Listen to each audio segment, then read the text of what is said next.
You are listening to Next Up Nation, where leaders and influencers dish their secrets to inform, inspire, and entertain serious podcasters with host Tiffany Youngren. I'm just so excited to have you here. Before you got here, I asked you, what is something that not a lot of people know about you? If they don't, they should probably follow you on Instagram because I love that this is part of your life. But you fly on the trapeze. I do. I've been doing that for over 20 years now. I'm going to be doing it later today. I used to drive 3 or 4 hours each way per week for many years to train with a 5-generation circus family. But 3 years ago, I had built a full-size trapeze rig in my backyard. So now I get to just walk out the back door, walk down like 50 feet and climb up the ladder. And so it's more of a moving meditation and really gives me an opportunity to face my fear and up my game continually. Awesome. Well, I love that. In fact, my next question was, are there things that you get from being on the flying trapeze that translate into how you are in business? 100%. I find that if I can face my fear 35, 40 feet in the air, then I'm much more resilient on the ground, because every time I climb that ladder and put myself out there and take the leap, I have my fear right in front of me, but I don't allow the fear to stop me. I also fall many times, but I get right back up, and just like jumping back on the horse. And it's about, in business, it's the persistence, it's the discipline, it is the consistency that gives you that solid catch, as they would say, in trapeze, and the solid win in business. I love that. I love that. That's so good. And you're practicing that emotion and reaction too. Every time you go and do it on the trapeze, I'm sure when you're feeling it in business, having that automatic go for it instead of shrinking back has got to be a big help. Yeah, mindset is everything in business. True. Mindset is everything in trapeze. Yeah. Well, and now, Allison, with all these things that you do, you also are the host of a podcast. So can you just share a little bit about that? I'm actually host of 2 podcasts now. The Scale or Fail show we've been running for the last 10 years. It used to be called Allie and You, and we started it back, actually 11 years. We started it back in 2009. So before podcasting was a rave, we were recording in a television studio and doing live stream before we had the ease of this type of equipment. And it was a lot more expensive then to be able to host your own podcast. So there have been many iterations to the show over the years, but it is seriously, in business, one of my absolute favorite things, and why I have continued to do it year after year.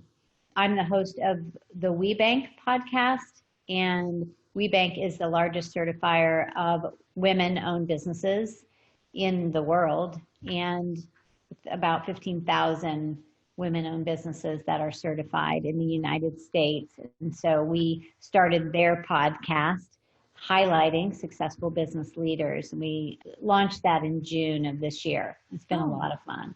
Nice. You are one of my mentors. You played a huge part in what I'm doing right now, making that decision and taking that leap. So I appreciate that wholeheartedly. With that, one of the things that you impressed on me a lot as I made that transition was just the power of podcasting. I knew it, but I just wasn't bold enough to actually grab it by the horns. But you were just there going, podcasting, like everybody should be podcasting. I don't know if those are your exact words, but that was the impression I was getting. So tell me, why podcasting? Why is it so powerful? So many reasons, so many benefits. You're getting into people's homes, their cars. You have direct access, and you can target your ideal customer in a very low acquisition rate. You're not spending thousands of dollars on ad spend. I mean, you can do that to get the show out even further. It is a way to have a conversation and build a relationship with your avatar, with your ideal target audience. You are also at the same time positioning yourself as an expert of whatever that topic is. For you, it's a podcast about podcasting, but it could be about raising elephants. It doesn't matter. But the biggest thing I think is, for me, it's the relationships that I have built through my podcasts. And one of the main reasons I have added the WeBank one on there, because I know I get to interview, like you're interviewing me, I get to interview these amazing people for 30, 40 minutes. I get to ask them personal questions that I wouldn't normally ask if I'm just, hey, nice to meet you sort of thing. And I still like to tape in person. We're not doing that right now with the pandemic going on. But I used to go out to lunch with people after the taping. I have made the most amazing friendships, business relationships, and clients from my podcast. I agree. I think that the relationships by far is the number one asset.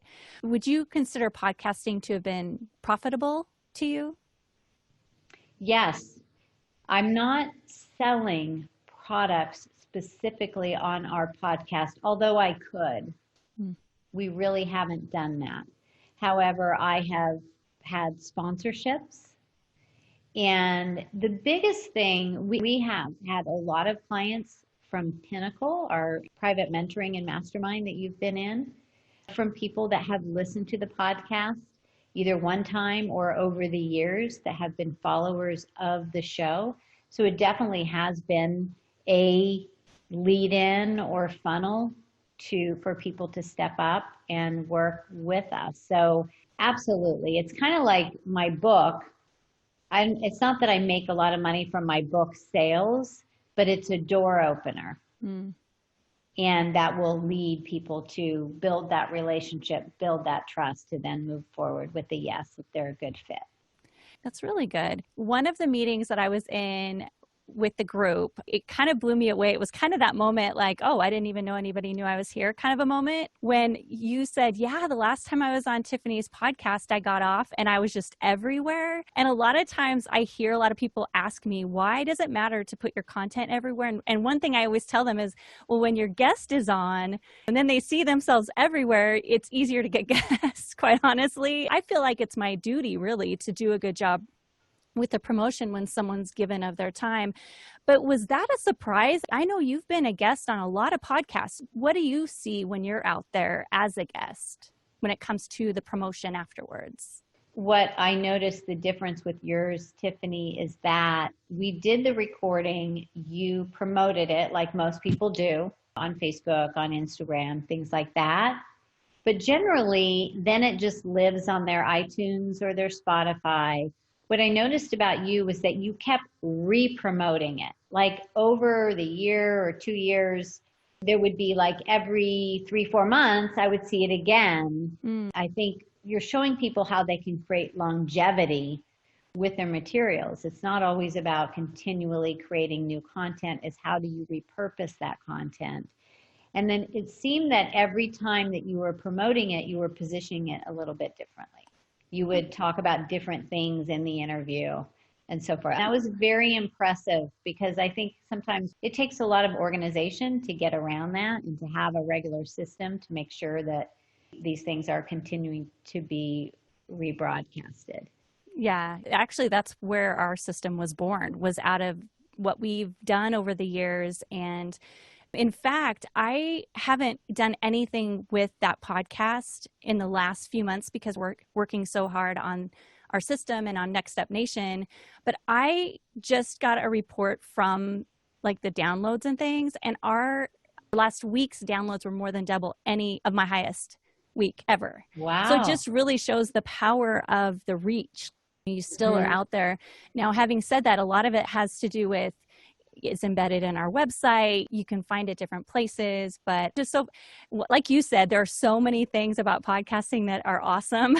It's unbelievable. Tiffany, you are an expert at this. This is your thing. You're great at it, at actually putting them on the podcast and then marketing it. So I think that people that are following you and learning from you, it's just super smart. I mean, podcasting is the wave of the future, but it is the wave of now, because in the time that we are in right now, everything is moving to digital. And why not learn from the best? And then the other piece I would say is you've got to stay consistent with your podcast. There was probably 8 months that nobody was really listening to our podcast. And I think that's where a lot of people quit. You just have to stay with it. Let's talk a bit about scale or fail. I feel like it applies so much to podcasting, because a lot of podcasters, I feel like more podcasters are catching on to the power of being able to delegate. So they're starting to get bits and pieces of that, where it seems like even 6 months to a year ago, we're telling people what podcasting was and why they would want to do it. And now we're having more of a conversation about, I have a team doing it. We just have to develop the operating procedures and such. But I really want to talk a little bit about scale or fail and the concept behind it and why it's useful, specifically if you're trying to influence the world. Yeah. Well, I mean, scaling really means how do you get to the masses with the same amount of energy that it would take to talk to one person, with the same amount of bandwidth and investment. And I believe podcasting is a perfect example of scaling, because here you and I are having a one-on-one conversation, but the potential is that you could have millions of people get this message. And scaling is all about what is your one to many. How do you take your message, your product, your service, duplicate it, replicate it into a system, duplicate it, and then have it grow beyond you. And so you do this one time with me for that 30, 40 minutes. And of course, there's more background work that you need to do or your team can do. And then you get it out there. And after a while, with the right systems in place, there's a tipping point and things begin to grow. Like you said, this last week, you had your best week ever. So that's a great example of scaling. Yeah. Well, and do you want to just briefly go through the phases of scale and fail? I know you've broken it down. And regardless, when we say influencers or experts, it could be somebody who's just really trying to do everything on their own, right on up to people who it runs itself and they just show up for the interviews, which is where we all want to be, right? We just want to show up and go, hi, I'm going to talk to people on podcasts. Okay, peace out. I'm gone now. So could you just give us an overview of that? Yes. So there are 5 phases to scaling your business and 5 components to scaling your business. So the 5 components of scale, which is an acronym for scale, are strategic vision. So you need to have a vision where you're going. Cash flow. You need to drive cash flow through marketing, sales, finance.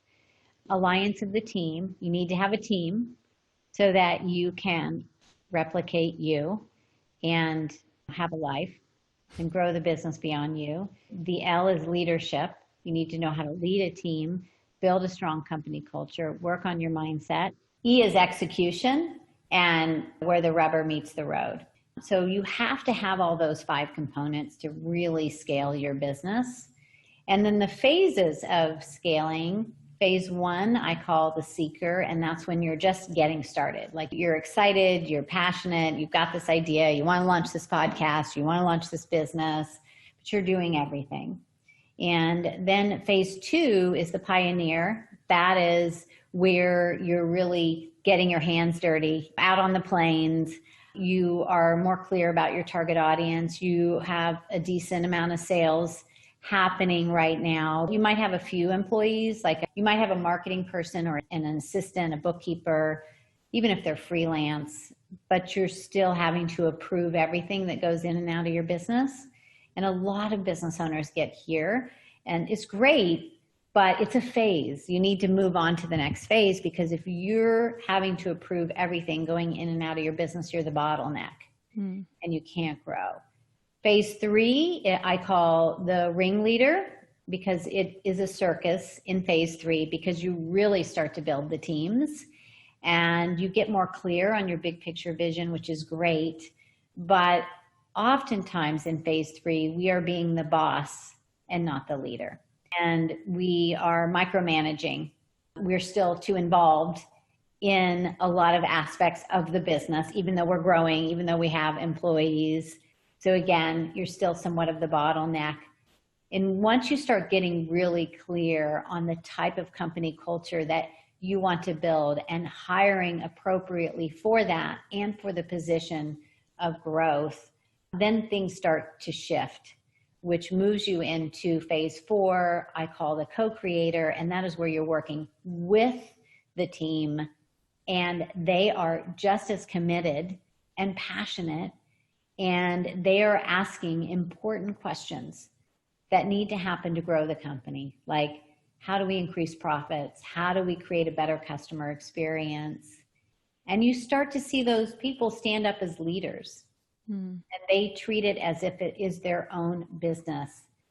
And instead of just giving them the answers, you're saying, hey, you build this and run with it.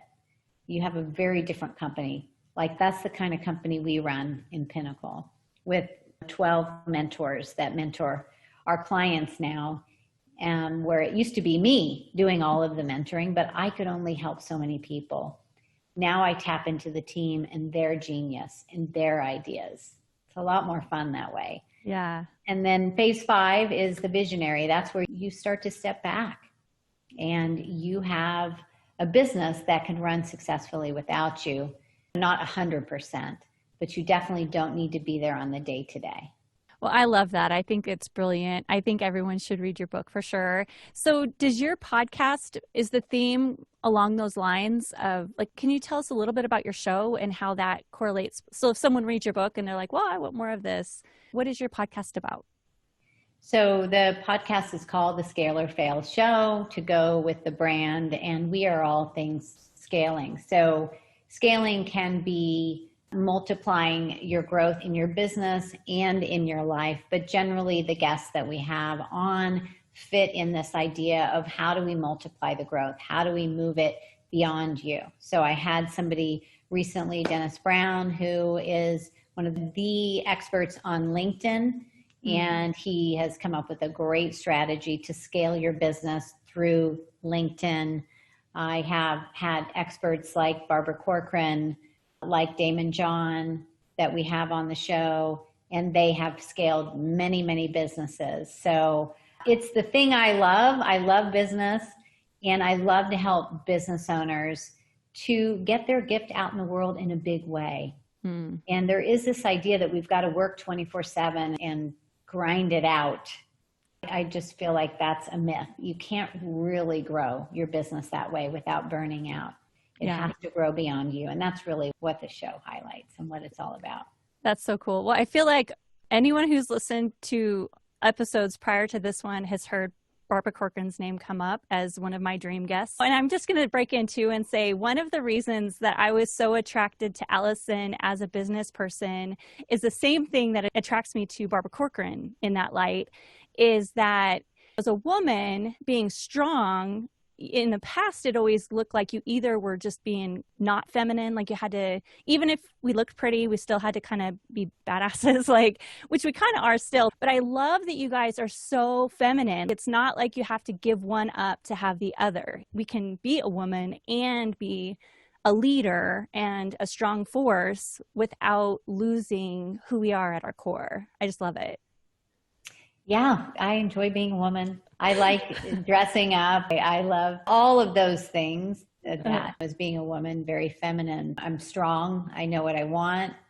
And I enjoy empowering others. I don't feel that I need to become something else or someone else to be able to step into that role. This is me. This is who I am in business and in my just everyday life. There's incredible women business owners out there, and why I became the host and producer of the WeBank podcast too, because I really want to highlight these incredible women and what they're doing in the world. And I think there's become this fuel, this power behind the women business owner, and we're seeing record numbers of businesses opened by women. And I think now with this pandemic and the way that we have gone digital, you're going to see a lot more of that because the women are able to manage their life, children, and to be able to have a business all at home, and not just a hobby business, but a real business that they can scale. Yeah, I love it. Well, Allison, what triggered you to start your podcast in the first place? Yeah, that's a really good question. I think back when we decided to launch the podcast, it was totally new technology. In fact, we didn't even call it a podcast then. We called it an online show. Oh, okay. And nobody was doing it back then. I mean, really a few people. And as I said, it was in a television station. So it was paying the station. It was a live show. So you actually were on live. And even back then, I remember I got John Asseroff on the show, and that's actually how I met him. And he came down to this television studio to do it. And it ended up, Tiffany, I will never forget, I was completely mortified. That night after the show, I had to catch a plane to go to a speaking engagement in like Colorado or something. And I get off the plane and I get a message from my team that they forgot to hit record. Oh, no. On the show. So we never got to keep the show. So it was like unbelievable. And he was so nice. He came back and we did it again. But it's come a long way. I mean, back then it was just the visibility. It was understood the power of marketing. I used to have an advertising agency, and to be able to have those airways and get into people's homes, it's a lot easier now to do that. You don't need a whole television studio. And so, yeah, I just feel like it's just a smart thing for business owners to do. And once you get the right systems in place, which is what you teach, it's actually fairly easy. It's a ton of fun. Yeah. I really love it. That's another reason that I decided to do it. It's just fun. I know that more and more people in the group are podcasting. Do you at all feel, and I'm kind of going out on a limb here, but do you at all feel like podcasting is kind of like horse people, where you either have the bug or you don't? Like you either are a horse person or you're not a horse person. You're either, you love podcasting or you just don't want to do it. Yeah, I mean, if you are an introvert, I think it's going to be a little harder. But who knows? I mean, people that are actors and actresses a lot of time are introverts as well. So they kind of turn on. Like Johnny Carson apparently was a big introvert, but when he was on camera, he was on. So there's a lot of people like that.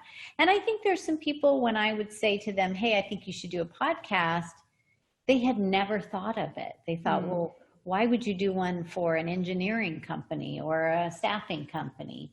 And then when I would say, well, you can position yourself at the top of your industry and bring amazing people on within your industry, then they're like, oh, I had never thought of that. So I think they need some time to kind of wrap their brain around, oh, I could actually really do this. And it would help open a lot of doors that we have not been successful at doing so. So if someone looked up Scale or Fail, your podcast, which episode would you say that they should listen to first? What is the go-to first episode? Oh my gosh, first episode. Well, if you really looked back, it would be under Allie and You, because for years, that's what the show was called. And so I would look up Allie and You first to find some of those older episodes. And I had great interview from John Asseroff, that one that we had redone. Gary Vaynerchuk was on the show. That was fantastic. I've had Ariel Ford, who's an amazing author as well, several times. And I recently, so now switching over to Scale or Fail, when the book came out a couple of years ago, Grant Cardone, I interviewed, and that was fantastic. Of course, Barbara Corcoran and Damon John that we were talking about. Another one, Vishen Lakhiani, who's the founder of Mind Valley. Oh, he's just phenomenal. And we did a whole talk on company culture and building a team. Oh, wow. And he's a force to be reckoned with for sure. So what is a piece of advice that you would give to even other experienced podcasters that you feel would give them an edge? Gosh, that's a great question. I would say, are you really leveraging your podcast as far and wide as you can? Are you sending it out in emails? Are you putting on your Instagram story? Are you taking 1-minute edits and putting that out there on social media? But also, are you using it to send to potential clients in your business to help them solve a problem? So for instance, hey, I know that you're working on this big project, or I know that you have a new product coming out. I just did an interview with Susie Jones, the CEO of X Corporation, and I think that there are a lot of potential solutions in the interview we had. I thought you might enjoy it. Wow, that's awesome. Like, that's amazing. I think that's a great idea. Yeah, I mean, there's so many different ways you can do it. You can send the downloaded interview to your guests and say, here, this is my gift to you. You can use it on your website so that people can learn more about you. You can think of potential people you want to do business with and have them come on the show. So it's like, how many uses can you take this podcast and expand them for so many possibilities? Right. That one effort turning into a lot of amazing outcomes, really. Yes. So yes. That's awesome. Yeah. Well, what is something that I didn't ask that maybe you want to share with everybody? Well, I think that, I don't know what the statistics are right now, Tiffany, but I was told John Lee Dumas came on my show some time back, and he has a big podcast, very popular podcast. And he told me back then that the average was, when people did a podcast, they did it for 7 episodes and quit. Pod fade. There's an actually word for it. So I don't know what the average is now, because that was a few years ago.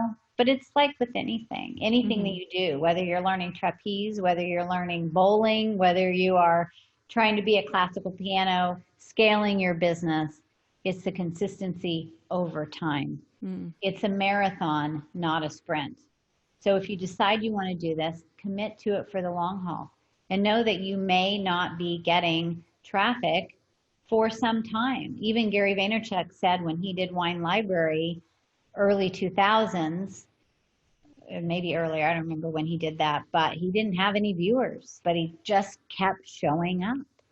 And that's really what success is all about. You just keep showing up, and don't do it for the quick results.